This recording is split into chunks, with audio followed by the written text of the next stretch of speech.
Hi everyone, this is Greg from Greg's Whiskey Guide, aka Gregoire from France. Last time I talked to you about 5 whiskies to start your whiskey journey, rather a video for beginners or people that want to just have a quick look of things that are around 30 euros or less, or a bit not much more, let's say. And this time for those who are still beginning but wants to have let's say wider experience and a bit more money to spend, I'm gonna propose you 10 whiskies and 10 or a bit more alternatives to continue your whiskey journey with some whiskies that are have a lot of character, that have some more maybe personality. For half of them, let's say, are also in answering some criteria that connoisseurs ask for most of the time, which is being non-chill filtered, non-colored, and with a decent 46% ABV. So not all have this, but some has it, and sometimes more. Also for this time I wanted to focus on mainly Scottish whiskies, so deliberately I choose to put away the Irish and other world whiskies option I have chosen last time. That doesn't mean you don't have great options in this array of prices. For instance, you have Redbreast 12, Powers 12, you have for the Irish part, and for the Indian whiskies I presented last time, you have the Amrit Fusion, which is peated, or you have, for instance, the Paul John edited, which is very nice as well, and also a bit peated. So yeah, we'll do later on videos about specific countries, once again, one by one, or grouped into the world category, right? But for now we're focusing on Scottish whiskey, with one exception to start with. And each time I will give you alternatives. If you cannot find the first one, maybe the alternative you can find it, or after explore it. So we're starting again with something I already talked to you about, which is the Michter's. So Michter's, I talked about this and I tasted it along with Toby Whiskey Shared in a recent live, so I won't be long about this one. This is not a bourbon. It hasn't has the right to be called a bourbon for several reasons. Not 51% corn, for instance, and using reused, like they say, barrels, bourbon soaked, it's the name they use on the label, barrels, so technically doesn't have the right to be called a bourbon, but American whiskey is the category. Hence here, no, as they specified it on the website, not necessary here. When they say unblended, they mean also it's no, they use no neutral spirit, because some cheap American whiskey use apparently neutral spirit. So it's only, you will find only here corn, rye, and I think unmalted barley. I'm not 100% sure, as they don't disclose the exact content. So but it's traditional cereals for bourbons or American whiskey, basically not in the proportion you could wait for.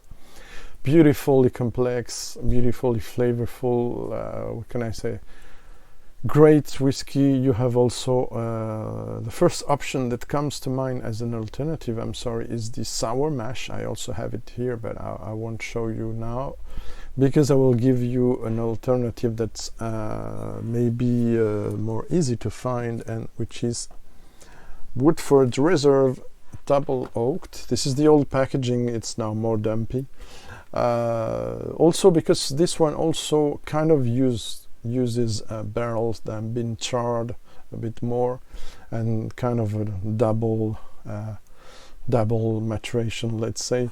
Nice one, a bit on the sour side, and it's, well, it will be too long to explain why I say that, but a nice one. Then again, if you can find its second alternative, I may say, a beautiful whiskey sourced from MGP, Smooth Ambler Old Scout, which is a bottle of 49.5. Really interesting, flavorful bourbon this time, 100% bourbon. If I may say, it's not 51, it's not 100% corn, but it's straight bourbon. That's what I meant. So beautiful one if you can find it. Small batch for sure. This. Then we're gonna go into 100% Scotch selection, right? Last time I showed you from Johnny Walker, big company owned by Diageo, the Red Label, which was a blended whiskey, but in the range and in the limited editions they have also other kind of whiskeys such as blended grain and a blended malt reference, which was one of the favorite of the malt community, if I may say. I think 15 years old, Green Label, which is focusing on 4 single malts especially, even if there's probably more than that. These are disclosed nicely in the box. You cannot read it from here, but it's basically there's Talisker, Linkwood, Cragganmore and Coolilla in there. Key components, that doesn't mean all components, but these are very flavorful and characterful whiskies, so that's why it's also the work of the master blender, Jim Beveridge, that did it very well apparently here. This has been discontinued for a time and relaunched. I have the pre-discontinued version here. All are at 43% ABV, and it's around 40-50 euros according to where you are.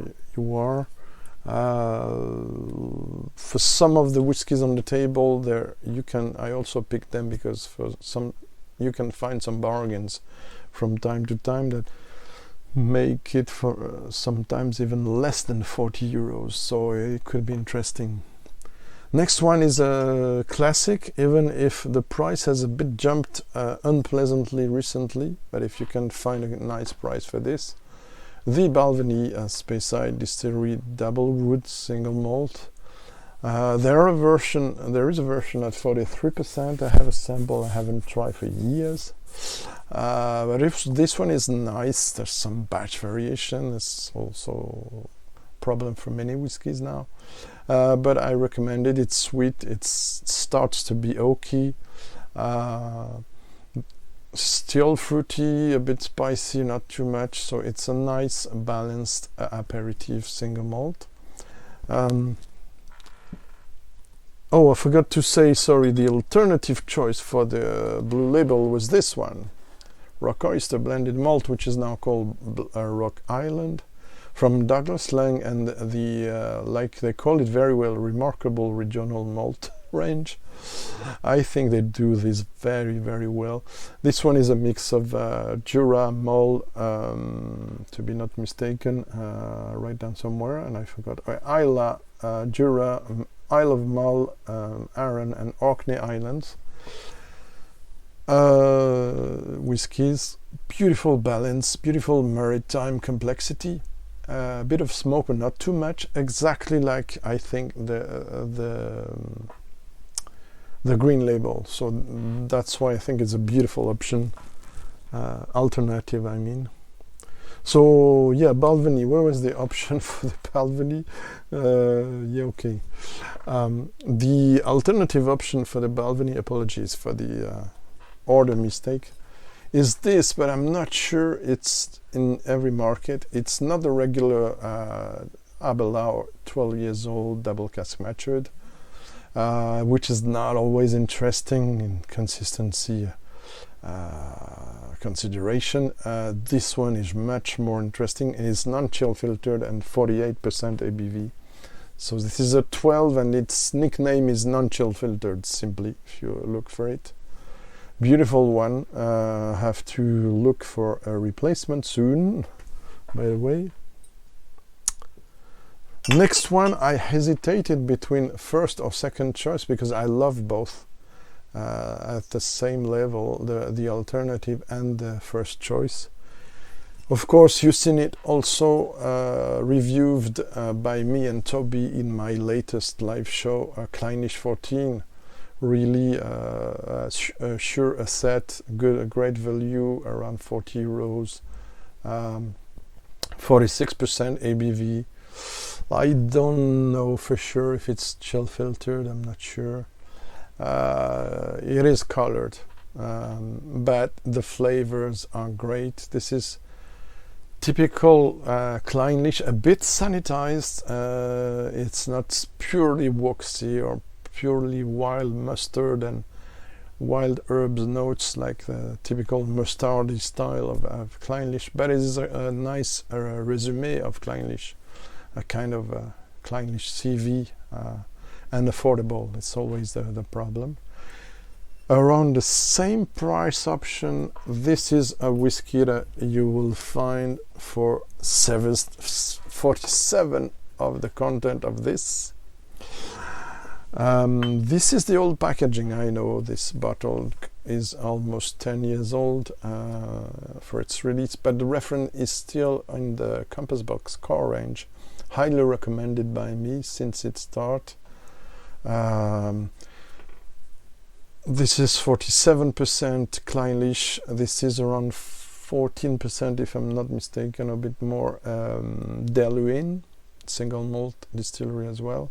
And the rest is a mix of TIMING and some other whiskies, undisclosed single malts. This is spicy, this is herbal, this is beautifully floral and fruity, around citrus fruits. CLYNELISH comes across a lot in this one, and this is an expression I think isn't enough highlighted compared to Pit Monster or Spice Tree or others. I found it sometimes more interesting. So that's why I wanted to present it to you. Beautiful bottle as well. Now it bears a rather bluish label, mind you. You know about the next one because I did present it to you in a quite old video for the first time. One of the best value of the market. You can find it from 30 to 40 euros, a bit more in retailers. 10 years old. This is, sorry, the old packaging before the reddish new one, a bit aggressive visually. I prefer this one, and I have a bottle in advance because this is a masterpiece. BENROMACH, 10 years old, 43%. What can I say? Slightly smoky, sometimes a bit rubbery in the beginning, so you have to let it breathe. Beautifully sherried, bourbon and sherry cask are involved in this one. This is a super balanced whiskey and one of the best 10 years old ever. You will see, by the way, 4 of my favorite 10 years old here. Yeah. Alternative to the BENROMACH was difficult to find because it really has its character on its own. So I hesitated between several options and finally went to a more sherried version, let's say. So I picked, well, let's say, this is difficult. You can understand why. I picked this that might have been also an option for this to follow some of the following whiskey. GlenDronach 12, 43%, previously at 40%. I still have a bit of the previous one to compare it with this one. Lots of character, lots of red fruits, ripe fruits, PX sherry and Oloroso sherry in this one. You can see the color. This is probably a bit colored, but I'm not 100% sure. This is from 2013, by the way, this one, and I have the other one even older than that.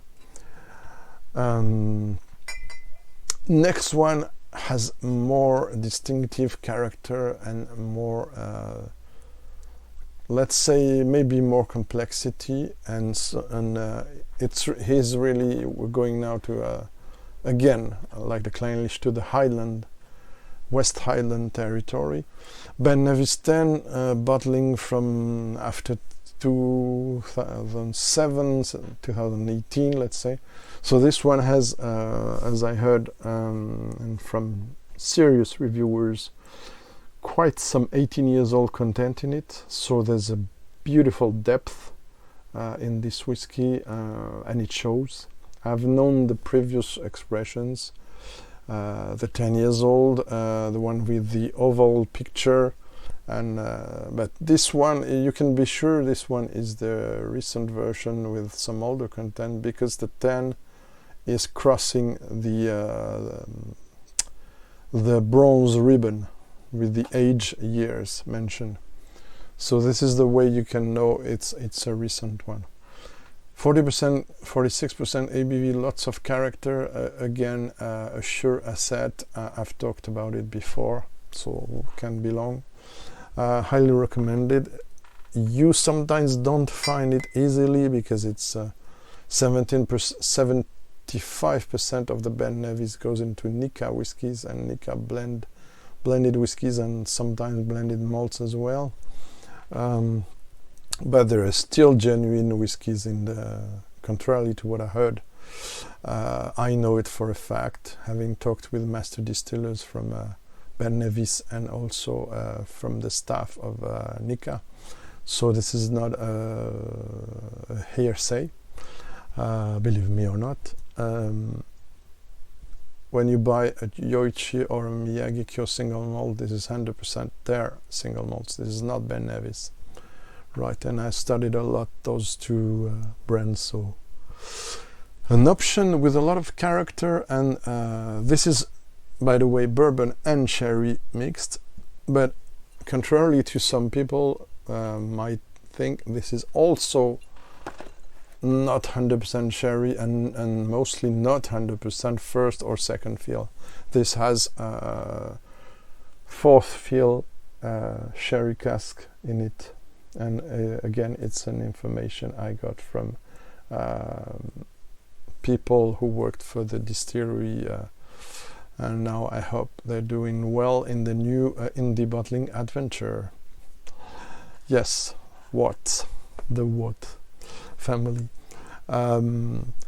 Sure value, of course, it was better 20 years ago, and even more. I had the occasion to try 3 or 4 different decades of this in a special friendly tasting, and it was spectacular how it was better before. But still, it's a good value. Lots of character, lots of oak, some spices, not as much as fruit as you can think. You have to go into the family cask range, honestly, to find lots of fruits coming from the Oloroso sherry. That's often 100%, and half of it, let's say, can be first fill. Depends, but the family cask range is much more expensive, while this is around 45-50. Still affordable to try this family-owned, by the way, distillery. Of course, while we're in sherry casks, we cannot not mention this beautiful reference from a distillery I'm not super crazy about, but I love this expression that pays tribute to the musician, Scottish musician Dougie MacLean, portrayed here, by the way. And this is a beautiful selection of sherry casks, natural color until filtered. This distillery belongs, by the way, to a signature vintage in the bottler, while earlier on the BENROMACH belongs to Gordon MacPhail in the bottler as well. So we see more and more now in the bottlers have access to distilleries for sourcing for their indie bottlings also sometimes, and the blends when they do. Beautifully sherried with this kind of characteristic, very singular melon note that comes out of the red fruit and ripe fruit and other notes, which is very specific, this melon note. More traditional Oloroso sherry profile. I could have picked the Abuna, but Abuna is sometimes a bit from Abelauer. Is sometimes there are batch variations, and there's some aggressive batches now that are much younger. So still a very good one, but you have an alternative here, which is interesting, a different profile though. Bear in mind from the EDRADOUR, this is quite different. But if you want a full flavored cask strength or so, does it say cask strength, by the way? Yes. Well, for me it's batch strength. It's not a single cask, so it's batch strength. First fill Oloroso sherry cask, non-chill filtered, small batch. My bottle is from 2014, but colored still. Okay.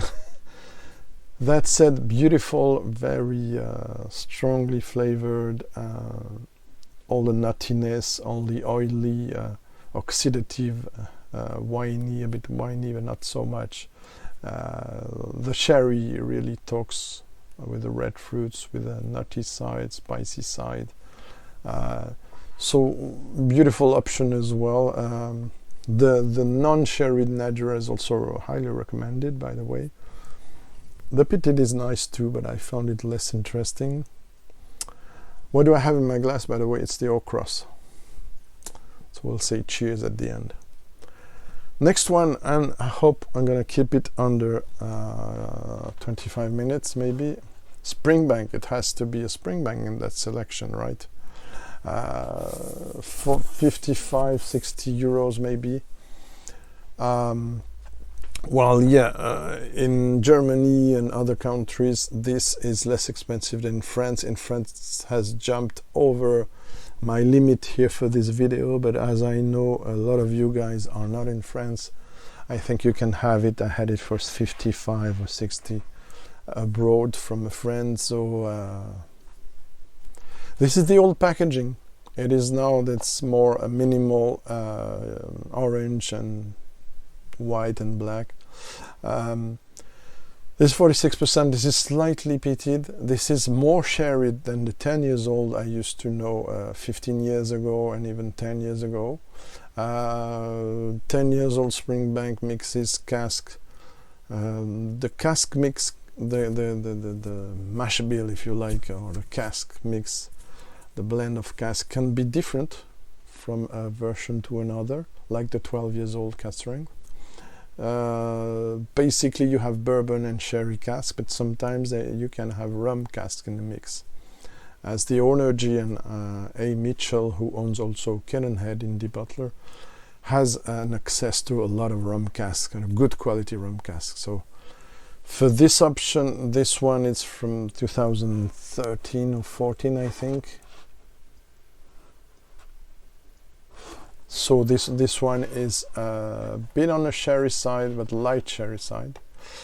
Nicely smoky. This is really a beautiful one. My option for this one will stay. We were there in the Campbellton area. Let me tell you, we're staying there for the alternative with another. I could have picked Kilkerran 12 as well.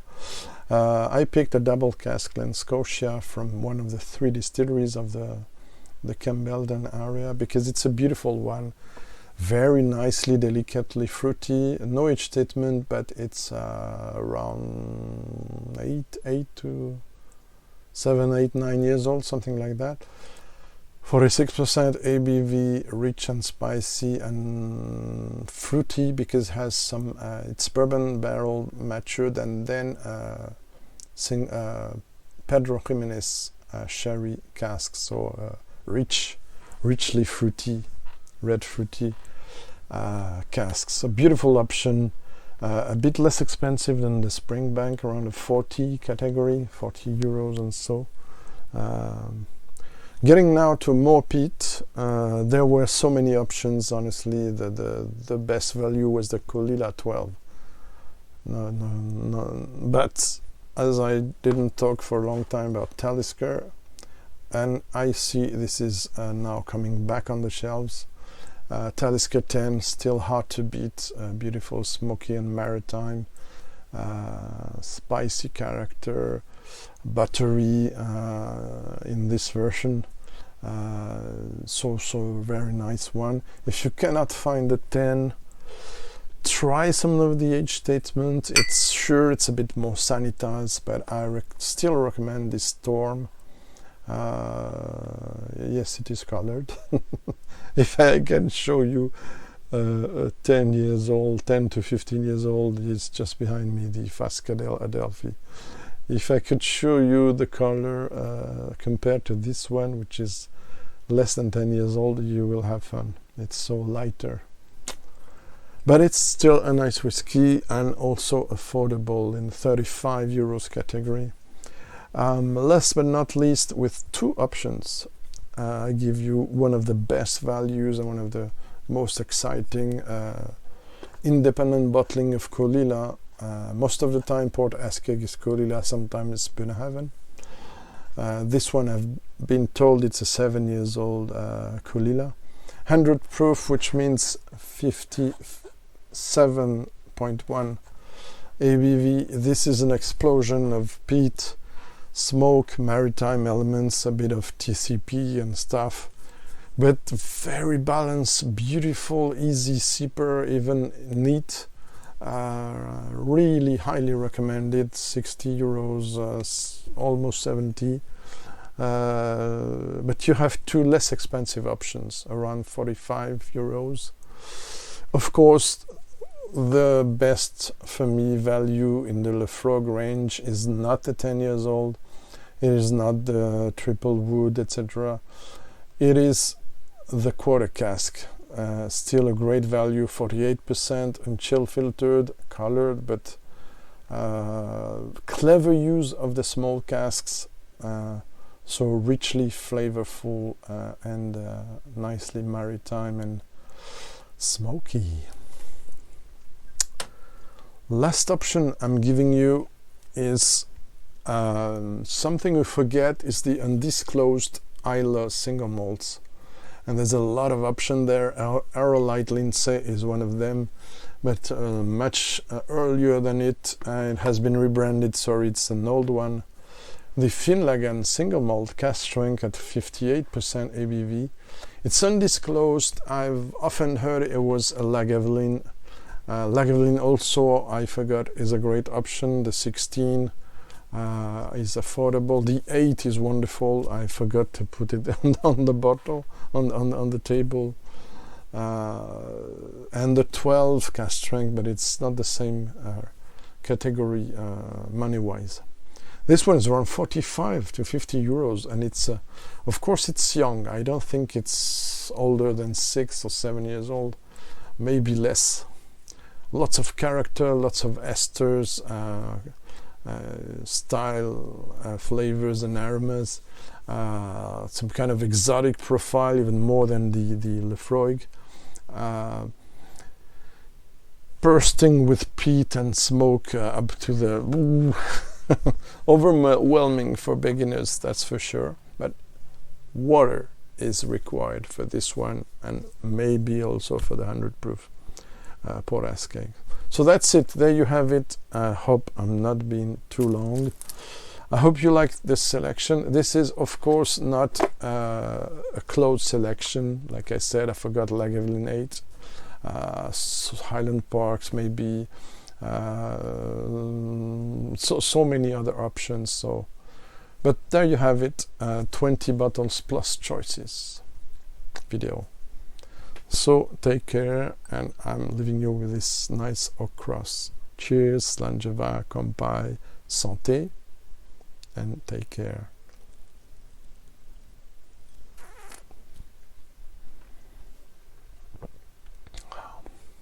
We'll get back to Compass Box range and other stuff. See you soon.